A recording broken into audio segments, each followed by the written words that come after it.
What's up, guys? My name is Aaron. Today I'm going to be reviewing The End of the Fucking World. This is a Netflix original comedy drama show. It stars Lawther and Jessica Barden. It's basically about this teenager who claims that he's psychopathic. He claims that he doesn't really feel anything or anything, so he sets out to kill somebody. He sets out to kill this young girl, and he goes on a road trip with her to kind of muster up the courage to kill her and stuff. And it's kind of like a weird love story, kind of in the vein of like Bonnie and Clyde, I guess. I saw it and I heard that it was a pretty good show on Netflix, and it seemed pretty easy to watch. The episodes are really short. They're about no longer than 25 minutes per episode, and there's like 8 episodes of the season, so I was kind of interested to see what it would be. And I do like these type of premises, like your Bonnie and Clyde, Badlands, Natural Born Killers, things like that. So I watched it over the weekend. Overall, though, I just really wasn't a big fan of it. I just felt it was pretty generic to me.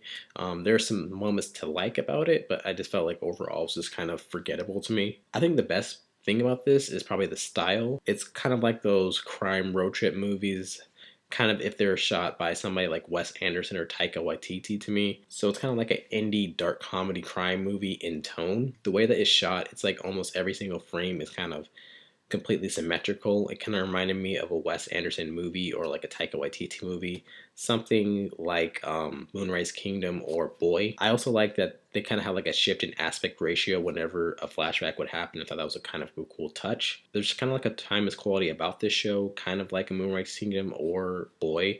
You really can't quite place when this takes place, I guess. And I think that has to do with a lot of like the throwback 50s and 60s songs that are kind of in this, with like the pop, R&B, and country music that are kind of in the soundtrack of this.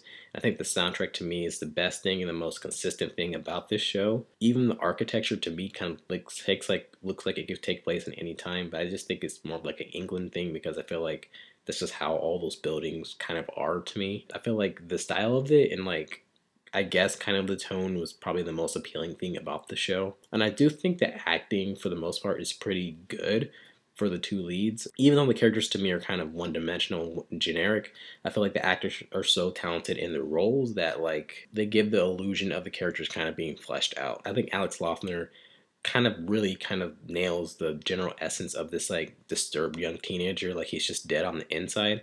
I think he was pretty convincing as the lead character, and it was kind of interesting to see him act in this role. And I also think the same thing for Jessica Barden. I think she was really solid in her role as this kind of like rebellious and kind of fractured teenager who's kind of looking for a sense of security. I think the two had a quirky chemistry, but you kind of buy into the relationship as it goes on because I think the leads are really strong and really assured in their roles, and they kind of know how to play this off. You know what I mean? To me, outside of that, I just wasn't on the same wavelength as this show was. I felt like it was very derivative of other movies and shows without really adding a lot of flair to it outside of like the visual stuff. I felt like the overly glib way everybody was talking was just not really funny to me. I feel like stuff like Heathers or Badlands was just so much wittier when it came down to that type of stuff. Like they were saying some really nasty stuff in like Heathers or Badlands, like things that were coming out of Kit's mouth or Heather Chandler's mouth. It just had me dying when I was watching it. With this show, I felt like it was just kind of like sooty, edgy stuff that just really didn't land out all that well to me. I felt like some of like the sight gags that would kind of happen with the show would kind of make me kind of smile, I guess, occasionally, but that was about it. I really didn't laugh that much at this comedy. So like the comedy aspect really didn't land with me. I also felt like the dramatic stuff where they kind of take a little bit more seriously and stuff, it just didn't really land with me because the characters kind of felt really one-dimensional, kind of tropish. Like if you've seen like a movie like this, you basically know what's gonna happen. I felt like with this show, they're kind of telling me that these characters are kind of messed up without really showing me why they're messed up. You know what I mean? I felt like something like Me and Earl and the Dying Girl, it kind of did the same thing with this voiceover and stuff, but it kind of had a purpose to it. With this, it just kind of felt like they were just telling me what their inner thoughts were and didn't really like add that much dimension to the characters at all. It just kind of felt like traits of a character as opposed to like being like a fully fleshed out person. You know what I mean?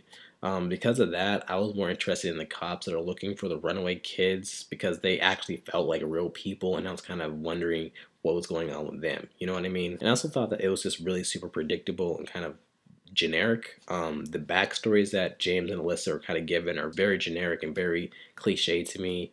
Like I was like rolling my eyes at the James mom storyline because I've seen that in like so many types of movies, and it's just always happens, you know what I mean? That type of storyline. The kids are on this road trip to Alyssa's dad, and I felt like it was very super familiar. And I thought about it, and it's just basically Taika Waititi's character in the movie Boy. You know what I mean? It's basically that, but I feel like that movie was a lot more fleshed out. That role had like charm, humor, and emotional resonance. This one, I just felt like genericness. I didn't really feel anything, and it was really predictable with what was going on. I guess there were twists in this, but I really wasn't surprised by any of the twists. It really didn't like matter to me because of how predictable the plot was and how one-dimensional the characters felt. It was hard for me to really care about what was going on outside of the visual and atmospheric stuff. Yeah, overall, this show is just kind of like a big shrug to me. I felt like the retro visual stuff and the atmosphere stuff was probably the best thing about the show, and I felt like a movie throughout the entire run. The lead actors are doing the best with this kind of one-dimensional writing and stuff, and I do think this is a good showcase for them. Outside of that, it was just kind of boring to me. I didn't really feel anything because it felt like kind of edgy for no reason to me. It was really predictable and kind of formulaic what was happening throughout the show. The humor didn't really land outside of some visual gags to me, and I just felt like I didn't really care about anything out in the show outside of the two cops that were looking for the kids because I felt that was kind of unique. Overall, I'll give this like a 4 or 5 out of 10. Like, I guess it's well made, but I just didn't really care about anything that was going on in the show. So yeah, those are my thoughts on the end of the fucking world. What are your guys' thoughts? Did you like it? Did you hate it? Let me know in the comments what you thought, and thanks for watching. Thanks, guys. Bye.